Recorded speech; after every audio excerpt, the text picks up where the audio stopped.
الذين يجتنبون كبير الإثم والفواحش إلا اللمم إن ربك واسع المغفرة هو أعلم بكم إذ أنشأكم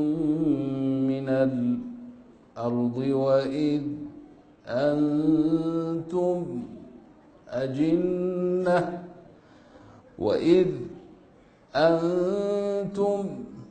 أجنة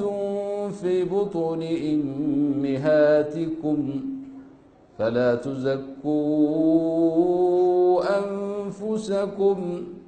هو أعلم بمن اتقي أفرأيت الذي تولي وأعطي قليلا وأكدي أعنده علم الغيب فهو يري أم لم ينبأ بما في صحف موسى وإبراهيم الذي وفي ألا تزر وازرة وزر أخرى وأن ليس للإنسان إلا ما سعي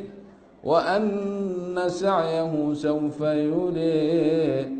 ثم يجزيه الجزاء الأوفى. صدق الله العظيم.